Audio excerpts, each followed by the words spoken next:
For most of my life, my dream was to be a famous rock and roll musician, and this started when I was around 13 or 14. I was a short kid, I was small, I'm still a short, tiny little guy, and I wasn't good at sports. I was often bullied, people were bigger than me. They could pick me up over their head and throw me into a dumpster if they wanted to. You know how kids are. And when I found the guitar sitting in my parents' basement, I would play it, and I would play it, and I would play it, and I would sit at home and get good at it. I would go to school. People would see how good I was. They would praise me. They would love me. All of a sudden, everybody wanted me to be in their bands. All of a sudden, every time you go to a family gathering, oh my God, go get the guitar. But what else goes along with this dream? This is something we have to ask ourselves. The dream of fame, the dream of stardom is obviously going to be sought out by somebody coming from a place of insecurity, somebody who's not liked by anybody, who doesn't feel like they belong. They want everybody to look and see, hey, look at him. I was wrong about him. Look how cool he is now. I should have given him a chance back then. I was being preyed upon by dark forces. Forces that would fuel my insecurity, that would make me think a normal, healthy, wholesome life was not good enough for me. That would make me think the people around me were not good enough for me. That I deserved so much more. And maybe I did. But the thirst for stardom, the thirst for fame, that never-ending, unquenchable thirst, it's like drinking sand. It only makes you thirstier.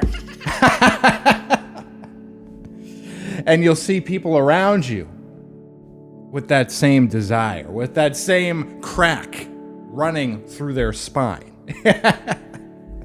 And you'll see them do all sorts of crazy things. People will do almost anything to live their dream, so to speak. And luckily, maybe by the grace of God, by the grace of the chaos of this universe, I never really was put in any situations where I could have truly shown how selfish and depraved I had become. And starts, you watch all of these documentaries, and you see these musicians living basically like man-children. They're on drugs, they're drinking, they're crashing out. As the kids say, they're getting mad at hotel staff, they're yelling at the person at Tim Hortons. You read all these stories on Reddit, it's probably mostly bots, about how terrible celebrities are. Oh, so-and-so came into my restaurant and puked on the floor. So-and-so grabbed a waitress's ass. These people...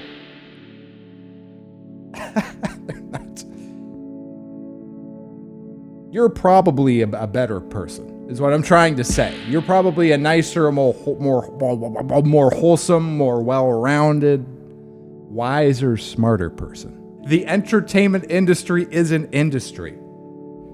It is there to make money. Somebody has to be the famous person. Somebody has to be the producer. Somebody has to be the tech. Somebody has to be the playback guy. Somebody has to be the guitar tech. If it wasn't Led Zeppelin that got famous, it would have been some other band. If it wasn't Drake that got famous, it would be some other guy. It almost doesn't matter. The best shows I've ever seen, the best artists I've ever known, are people I've seen in very small clubs, very intimate spaces, people hiding out in small towns, out in the hills somewhere, out in the trees, singing their songs. They probably hate the thought of even driving into the city. They probably have to work some job. Half these people who are living these dreams, they're all fake stories. It's all marketing.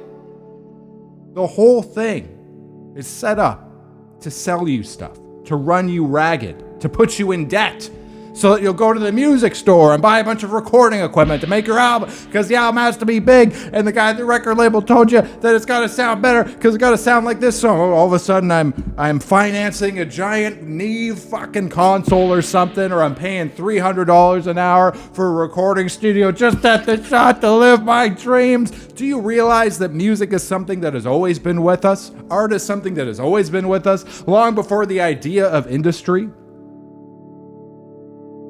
At the end of a long day, gathering with your fellow mankind, humans, whatever, and singing around the fire, dancing around the fire, having a joyous occasion, experiencing bliss, joy, not judging.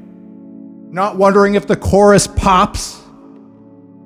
That's part of why I like ambient music so much, is it doesn't grab your attention. You get sick of hearing all these songs all the time. It's like, oh, we're really gonna get them. I heard the hi-hat opening up. The chorus must be coming. The chorus is coming. Oh my God. Then they hit the chorus and then the harmony comes in and they're like, ooh, spend your money on me. Ooh, tell me that you love me.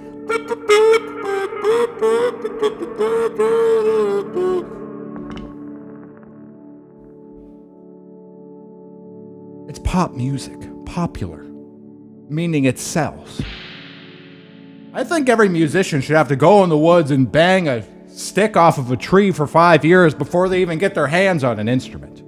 They say every guitar player should start with just a clean amplifier and a guitar, or you should just start on an acoustic guitar, no effects. I take it further. I think every musician starts with a stick and a tree. 5 years, stick and tree. I'm a stick and tree guy. I'm an advocate for stick and tree. Because stick and tree lets you know what it's all about, expressing yourself. And what is yourself? You're just a crazy little monkey, man. Hit that stick off that tree. Who cares what the record label says? Oh, and you go to these shows and these parties and everyone's looking at you, eyeing you up, wondering, is this guy cool enough to talk to? Is he going to help me climb the corporate ladder? Look at him. Look at the way he looks. I'm going to sneakily ask him what he does. Oh, your band's doing well right now. Maybe I should talk to you. And then they start talking to you and they start looking, oh, their eyes are bugging out. They're looking all around to see if there's someone more important to talk to. But the music's too loud. The music's too loud. And nobody knows if they like the music because someone has to tell them they're supposed to like it in the first place. What does that have to do with stick and tree? Because stick and tree, that's the real thing. Stick and tree is where belonging comes from. Stick and tree is what being human is all about. Stick and tree is the roots of civilization, the roots of humanity. Not playing into the hand of some evil person at the top of a pyramid who wants you to get in debt, chasing some dream of fame and stardom which they have set up for you. And if you took a second to really think about it and watch some documentaries, listen to some stories, you'd see how dark that pathway does become. Why have so many killed themselves? Why have so many fallen into drug addiction? Alcoholism, like me. I've made many videos on that. That's the reason I started making videos. But what was the pressure that caused me to crack, that caused me to drink too much? Well, I dare say, the pressures of somebody cracking under the weight of their dream. A dream that was forced onto them like a boulder. A dream that is wrapped up in all their insecurities. A dream that would require them to throw away the trappings of a beautiful, simple life and chase hollow stardom in the corners of bars. To snort chemicals off the hand of strangers in a bathroom stall. Because you think maybe they can get you on an opening gig. And you want to look cool. Because you saw somebody in a music documentary do it, now you think you can do it. Never mind they died. Never mind their lives are in shambles. Stick and tree. Stick and tree.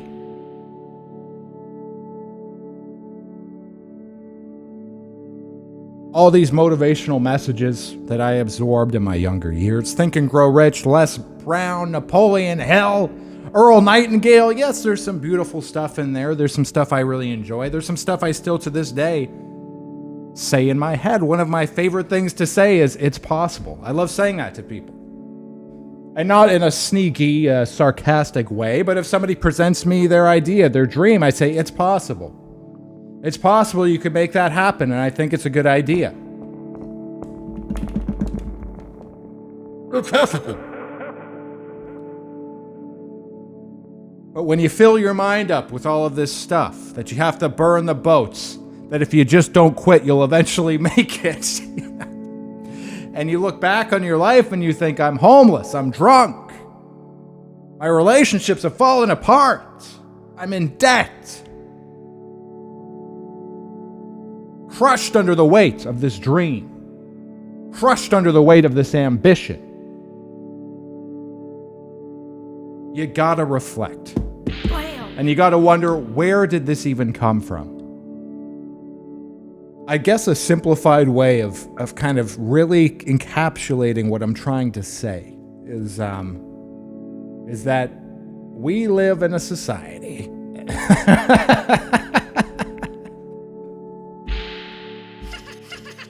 We live in a society that always has to grow. That's the capitalist thing. It has to grow year after year. And clearly, any dumbass walking through the woods can tell you that not everything can always grow. That there's seasons, things must die, things must change. The tree doesn't stretch into the sky endlessly, does it? It's gotta drop a stick every once in a while. Stick and tree, I'm bringing it back. Stick and tree. And when put into this system, we're brainwashed very early to be super ambitious, to burn ourselves out, to never stop the chase. But ambition needs to be done, as everything needs to be done, in moderation. You can reach for the stars. That's a good point, actually. We're brainwashed. Did you go to school and you saw a poster that said, reach for the moon, and even if you miss, you'll land among the stars? I mean, it's kind of true. You can reach for your goal, but don't let it crush your life. Don't let it destroy you. Because that's what the system wants. In debt, underslept, ordering Uber Eats, watching Netflix on the couch, burnt out, not being creative, not feeling fulfilled, endlessly pursuing. Because that's what the system's doing. Thanks for watching, Romshinators. I really appreciate it. I hope you enjoyed this video. This is a freestyle video. I've kind of been thinking lately, like, why am I making these videos? Why did I start? It kind of became a reaction thing, reacting to AI news or whatever. But I think I'm going to try and take it into another direction and just kind of talk a bit more freely. I'm not sure. But I do appreciate you listening. If you made it this far, please comment, help me in the algorithm or whatever. Who cares? I don't give a shit what you do. And have a beautiful day and work on your goals. Work on your goals. Don't let the goals work on you. You feel me? I know you feel me. Have a good one. I'll see you later.